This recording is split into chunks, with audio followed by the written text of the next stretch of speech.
జమ్మూ కాశ్మీర్లోని పెహల్గాంలో ముష్కర్లు నరమేధం సృష్టించారు. ఈ ఉగ్రవాదుల దాడిలో అభంశుభం తెలియనటువంటి 26 మంది అమాయకులు అసువులు బాశారు. ఉగ్రదాడిలో అసువులు బాసినటువంటి ఈ 26 మంది అమాయకుల మృతదేహాలు ఇప్పుడు వారి స్వస్థలాలకైతే చేరాయి. వారి కుటుంబ సభ్యులు గుండెలు అవిసేలా వారు రోధిస్తూ ఉన్నారు. వాళ్ళ రోదనలైతే మిన్నంటుతూ ఉన్నాయి. వారి కుటుంబ సభ్యులు ఇంతలా బాధపడుతూ ఉంటే పాకిస్తాన్ కమిషనరేట్లో మాత్రం కొంతమంది పాక్ అధికారులు సంబరాలు చేసుకున్నారు. అలాగే పాక్ మరో కుట్రకు కూడా వారు తెరలేపేందుకు సిద్ధమైనట్లుగా కొంత సమాచారం అందుతోంది. అందులో భాగంగానే వారు కొన్ని మిసైల్స్ను టెస్ట్ చేసేందుకు కూడా వారు ప్రయత్నం చేశారన్నట్లుగా కొన్ని వార్తలు వచ్చాయి. ఈ నేపథ్యంలోనే మన భారత ప్రభుత్వం నౌకాదళం కూడా ఒక మిసైల్ని టెస్ట్ చేసేటువంటి ప్రయత్నం చేసింది. అది ఎక్కడ చేశారు, ఏ మిసైల్ని టెస్ట్ చేశారు అనేది మనం పూర్తి స్థాయిలో విశ్లేషణ అయితే ఒకసారి మనం చేసుకునేటువంటి ప్రయత్నం చేద్దాం. అరేబియా సముద్రంలో అలజడి, భారత్ విజయవంతంగా సీ స్కిమ్మింగ్ పరీక్ష. పహల్గాం దాడితో అరేబియా సముద్రంలో అలజడి మొదలైంది. ఈ ప్రదేశంలో క్షిపణి పరీక్షకు పాక్ నోటం జారీ చేయగా అంతకంటే ముందే భారత నౌకాదళం అత్యాధునిక మిసైల్ను టెస్ట్ చేసి అక్కడ విజయవంతమైంది. భారత్ పాక్ మధ్య ఉద్రిక్తతలు తారాస్థాయికి చేరినటువంటి వేళ కీలక పరిణామాలు చేసుకుంటూ ఉన్నాయి. నౌకాదళం పూర్తిగా అప్రమత్తతతో ఉంది.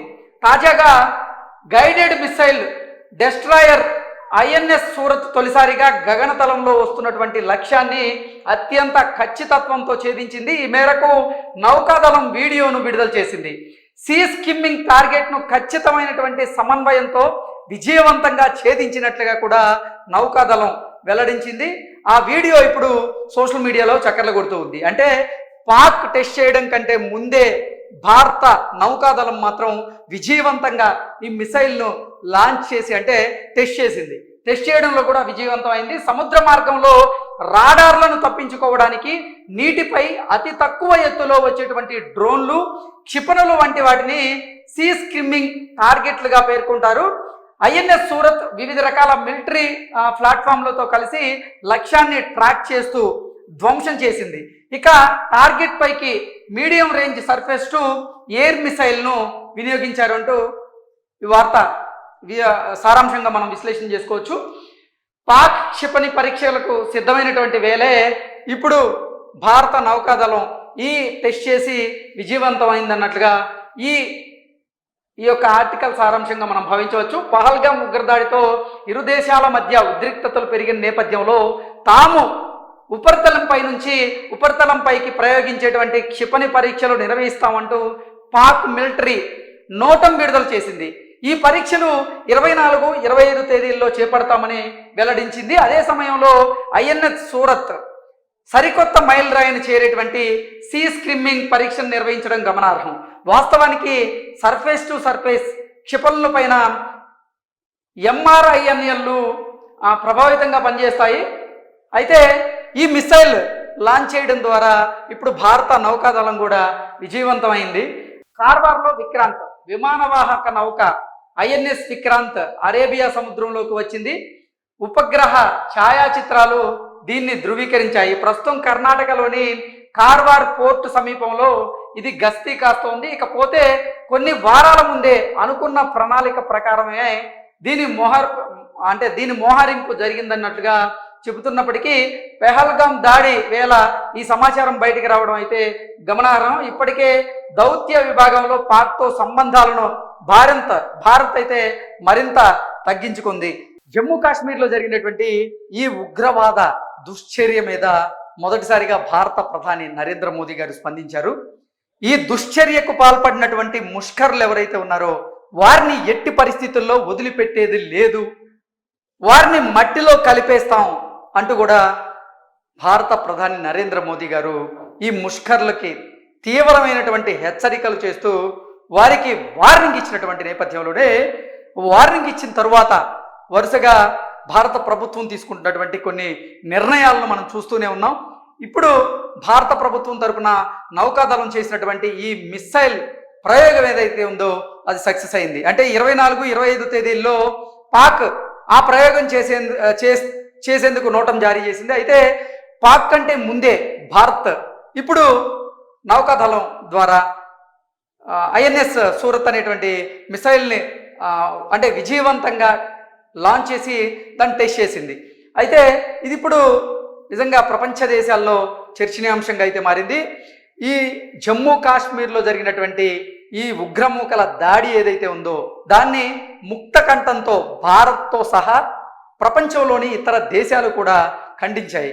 కానీ పాక్ ప్రధాని మాత్రం ఇప్పటి వరకు ఆ ఘటనని ఆయన ఖండించింది లేదు, దాని మీద స్పందించింది కూడా లేదు. అసలు మాకు ఆ ఉగ్రదాడికి సంబంధం లేదు, ఆ ఉగ్రదాడిలో మా ప్రమేయం లేదు అంటూ పాక్కు సంబంధించినటువంటి కొంతమంది అధికారులు వారు ఒక క్లారిటీ ఇచ్చేటువంటి ప్రయత్నం చేసినప్పటికీ పాక్ ప్రమేయంతోనే ఈ ఉగ్రదాడి జరిగింది అనేది మాత్రం సత్యం, అందరికీ తెలిసిన విషయమే.